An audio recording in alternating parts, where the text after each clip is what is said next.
కోసం ఆరట పడితే ప్రాణం మీదికి తెచ్చింది. బిర్యానీ బిర్యానీ అని కలవరిస్తే 8 లక్షలు వదిలాయి. ఎముక గొంతులో ఇరుక్కుపోవడంతో ఓ మహిళకు ఆస్తులు అమ్ముకుని ట్రీట్మెంట్ చేయించుకునే పరిస్థితి వచ్చింది. ముంబైలో ఈ ఘటన జరిగింది. మన దగ్గర బిర్యానీ పిచ్చి మామూలుగా ఉండదు. బిర్యానీ అనే మాట వినగానే చాలా మందికి క్రేవింగ్స్ మొదలవుతాయి. మన దేశంలో అత్యంత పాపులర్ డిష్ గా బిర్యానీ మారింది. అయితే ఇప్పుడు ఆ బిర్యానీ ఓ మహిళ పాలిట శాపంగా మారింది. ఆమె పేరు రూబీ షేక్. తన కుటుంబంతో కలిసి ఓ రెస్టారెంట్కి వెళ్ళింది. బిర్యానీ తింటున్న సమయంలో ఓ ఎముక ఆమె గొంతులో ఇరుక్కుపోయింది. దీంతో హోటల్ నుంచి తిన్నగా హాస్పిటల్కి వెళ్లారు.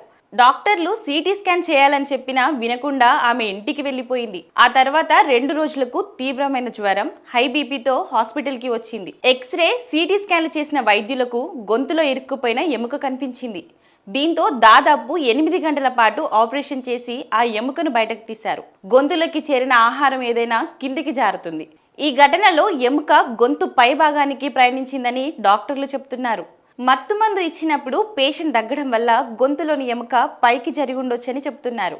ఆపరేషన్కు మొత్తం 8 లక్షల బిల్లు అయిందని, ఆపరేషన్ తర్వాత 21 రోజుల పాటు గొంతులో అమర్చిన ప్రత్యేకమైన పైప్ ద్వారానే రూబీ ఆహారం తీసుకోవాల్సి వచ్చిందని, 200 బిర్యానీ కోసం ఆరాట పడితే ఆమెకు 8 లక్షలు వదిలాయని డాక్టర్లు చెప్తున్నారు.